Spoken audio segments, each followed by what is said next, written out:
For week 7, the topic has two components. It's about board structure, and there are two themes. The first theme is a theme that goes back to when corporate governance was first formed as a subject, and that's about is sort of connects to the insight that shareholders are dispersed and therefore do not monitor the activity of the board.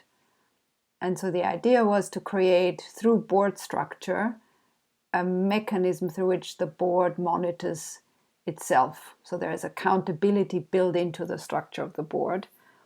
And the newer topic is one of diversity. And that is the question of making sure that the population at large is fairly represented on boards. And the case for diversity can be articulated in two ways. There is firstly the financial case for diversity, where the argument is that diverse boards are better able to monitor, are better able sort of bring more knowledge and more skills and different perspectives to the table. And so they provide a higher quality of management. And the social justice case, which is a case which sort of says board roles are very desirable and they should be available to all members of the population. Hang on, there's my email interfering. So the questions are, what role does the board have? How is that role best achieved? Who is a member? Who should be a member? And how is the board best organized? Before we talk about structure, we need to ask structure whom? What are the sort of classical roles? They're executive directors and non-executive directors, and examples for executive directors are, for example, a chief executive officer, a chief financial officer, or a chief organizational officer. And then there's the role of the company secretary, which is an administrative role having to do with ensuring compliance with company law and generally managing the administrative side of the board. So the first question we looked at was, why are there committees? Like, why is a committee a good idea? And you could argue that then brings diversity, different perspectives to a question, but also, of course, slows the decision-making process down.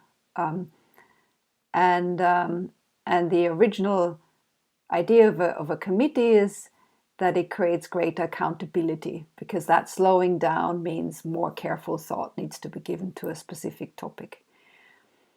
There's an evolution of the role of the board.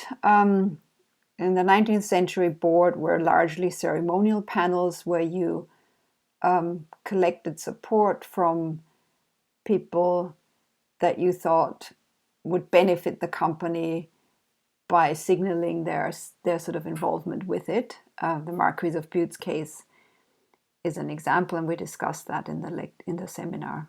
And then in the 50s, boards were advisory panels, and then there were a number of corporate scandals, and the corporate governance code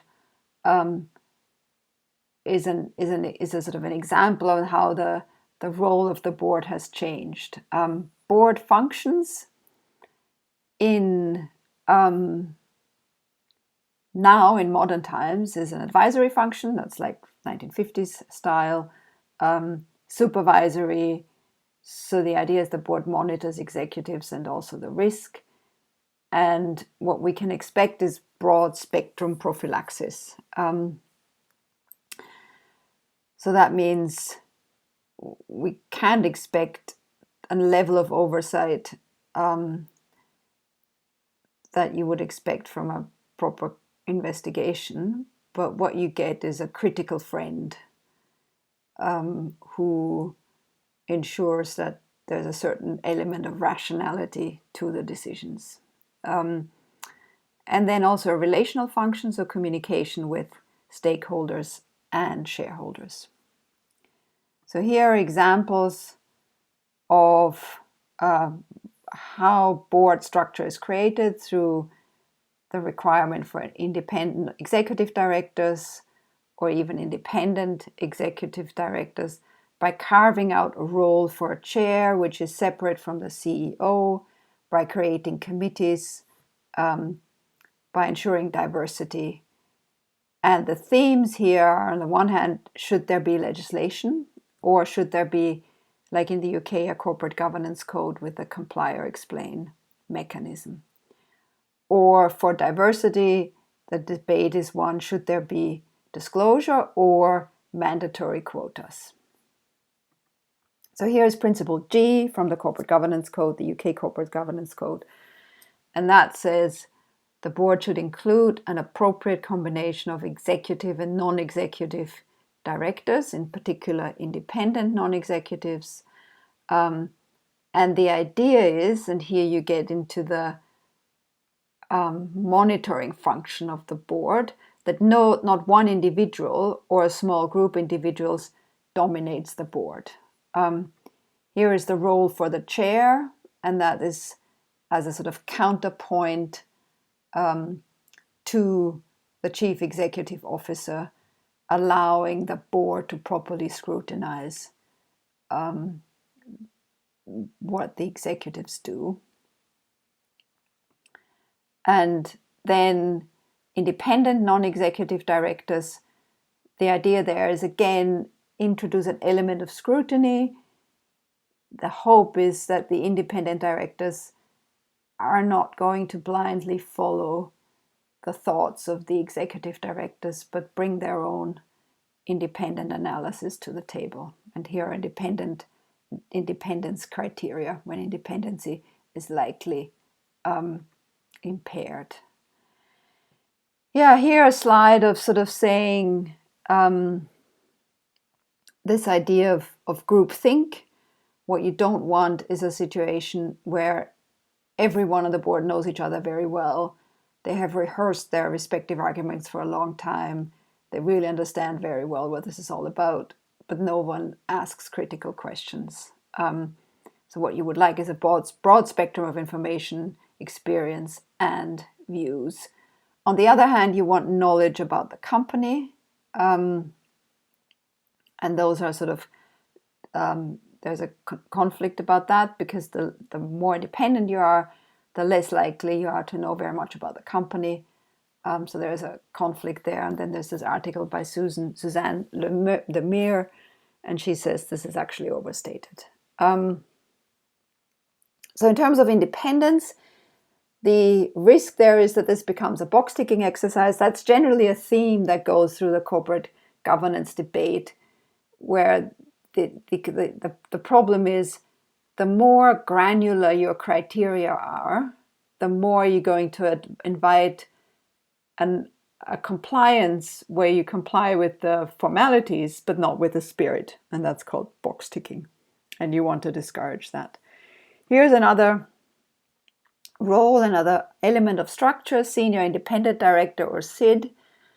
And the SID is sort of an additional point of contact for shareholders, but also for other directors, in addition to the chair. So you bring in someone, give them the job of liaison officer, so that if you feel the chair is not doing a good job, you can talk to the SID.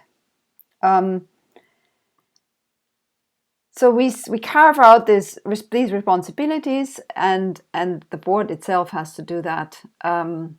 And here are some further recommendations. I won't go into those. I will say something, though, about the committees. There's a nomination committee, and there is also the remuneration committee and the audit committee. So there are three key functions, nomination, remuneration, and audit, that justify a separate constitution of a committee within the board, and there are independence criteria. And it's felt that those functions are particularly important to not give to the board as a whole. And so far what we have discussed were questions of accountability. So these measures are designed to create some internal oversight at the level of the board. Now, diversity, the business case,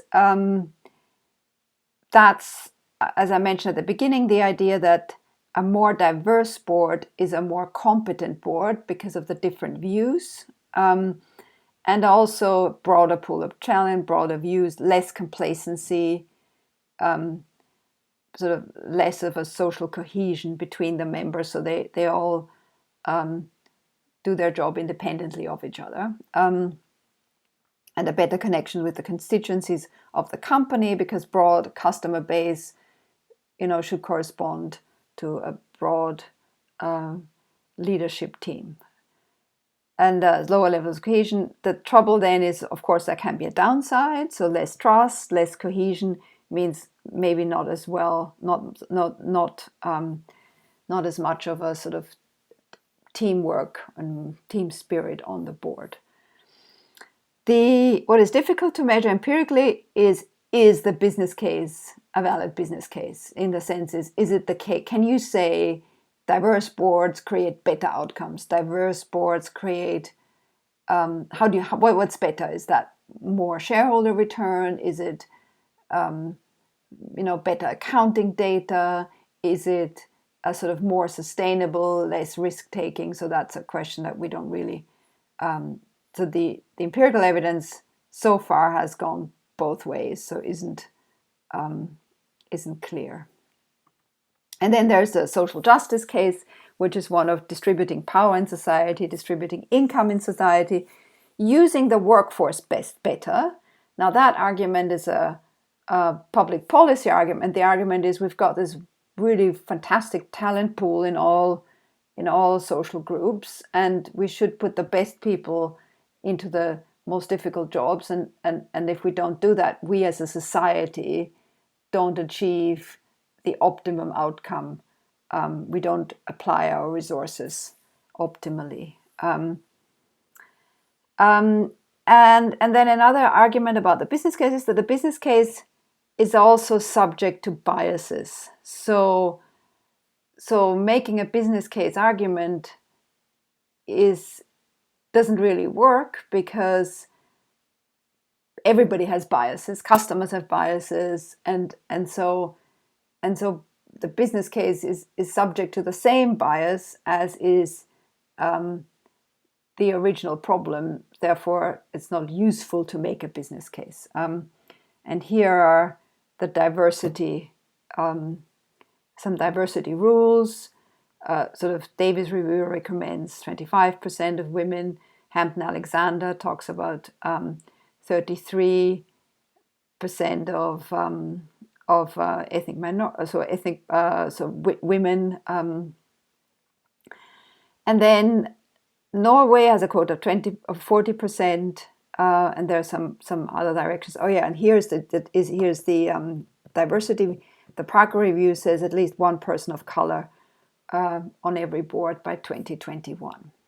And here are some questions about diversity. Here is a sort of a little menu, or a fairly large menu actually, about what to do in terms of diversity. And I've organized them in order of mildest remedy to strongest remedy. And you can start with just disclosing ratios, encouraging company to set targets, and go all the way up to using the purchasing power of the public sector to say public sector will only use suppliers that meet certain diversity criteria. So the two themes here is one theme of for revision purposes and the very big picture. How do we best ensure an adequately supervised board, and its board structure, and then what kind of structural measures ensure accountability of the board, and then diversity is a subtopic in the sense of does it contribute to that, and then also a topic in its own right, questions of social justice and what to do about integrating the whole range of the population, giving them the opportunity to participate in higher level roles in companies.